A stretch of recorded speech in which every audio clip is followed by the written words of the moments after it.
So hello everyone, welcome in this video. इस video में discuss करते हैं कि ये लास्ट दिन का क्या सीन था, इसको किस तरह से प्रोडिक्ट करना चाहिए था, किस तरह से प्लानिंग करनी चाहिए थी। ठीक है।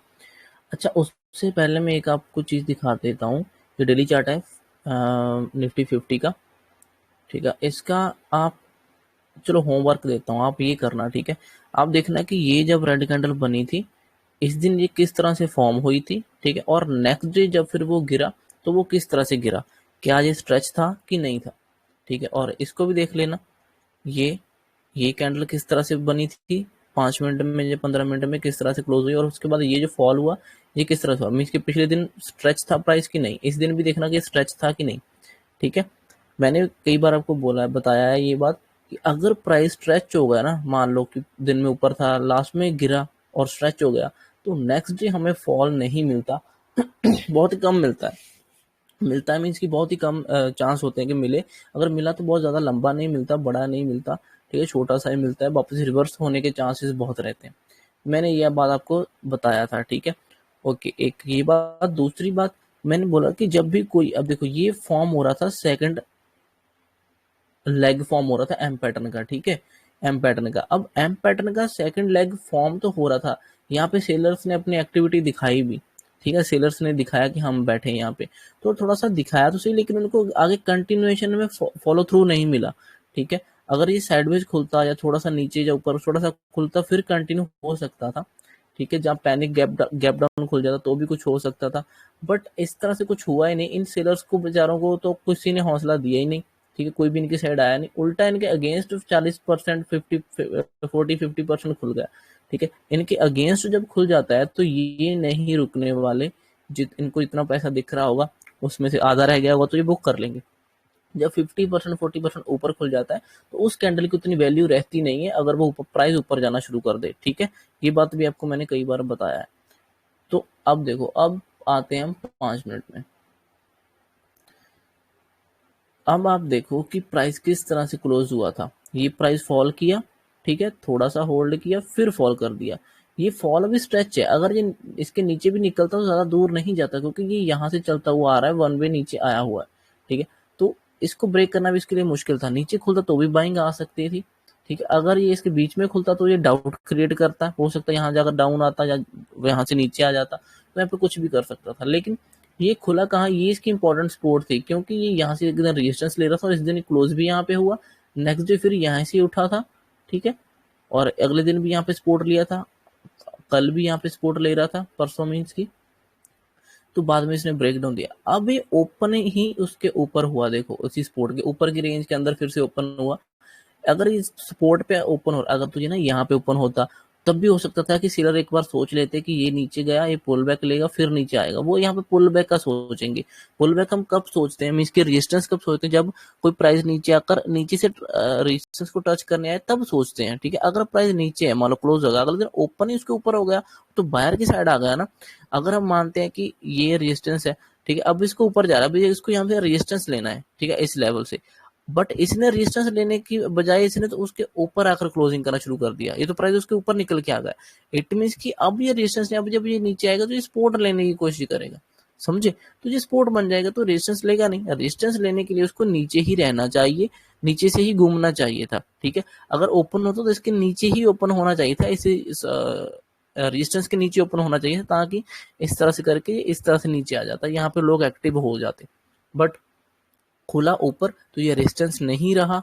ठीक है, इसको ब्रेक करना मुश्किल हो जाता, तो ऊपर खुला, ये इसने kind of head and shoulder तो कल ही बना दिया था ये वाला। ठीक है, अगर आपको नहीं दिख रहा, मैं 1 मिनट में दिखा रहा।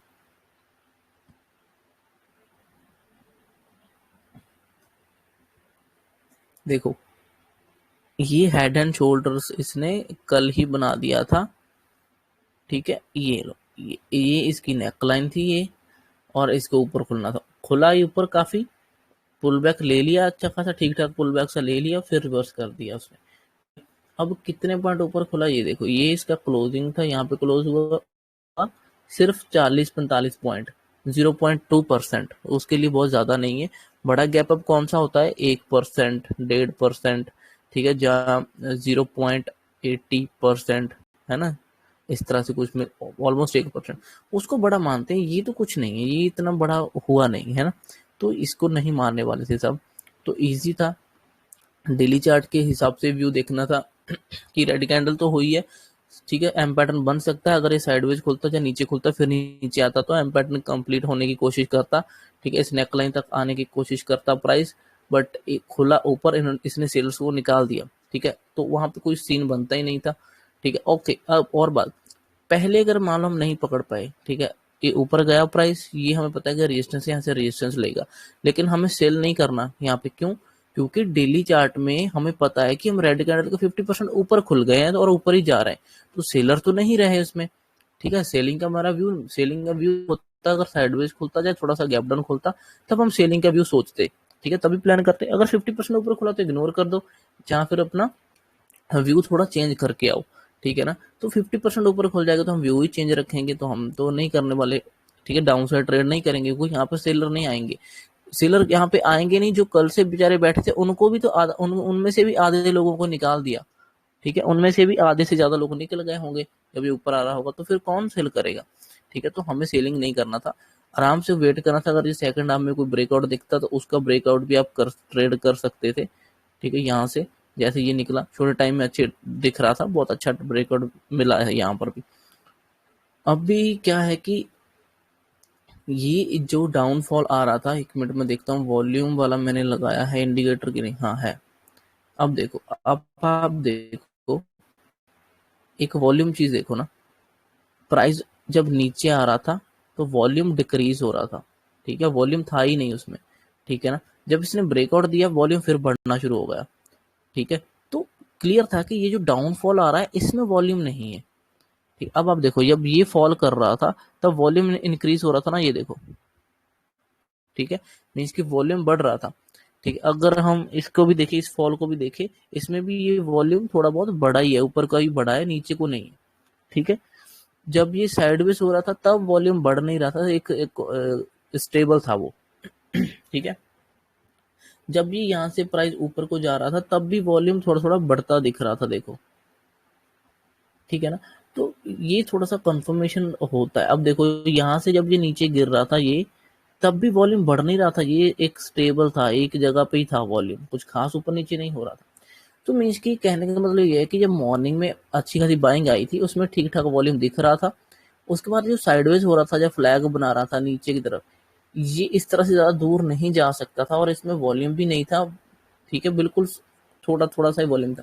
तो जैसे इसने ब्रेकआउट दिया, इसमें फिर से एक वॉल्यूम हम देख सकते थे, क्योंकि सेलिंग साइड अगर आना होता तो यहाँ से वॉल्यूम आना भी शुरू होना चाहिए था, है ना, बट वो नहीं आ रहा था, ठीक है। बट मैं वॉल्यूम को देखता नहीं इतना ज्यादा, वैसे आपको समझाने के लिए मैंने दिखाया, ठीक है।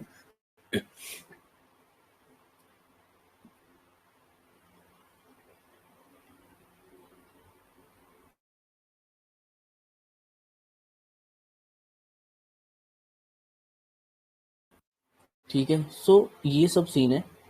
तो सिंपल था ट्रेड, इसमें कोई मुश्किल नहीं था। आई होप कि आपको ये समझ आया होगा, ठीक है।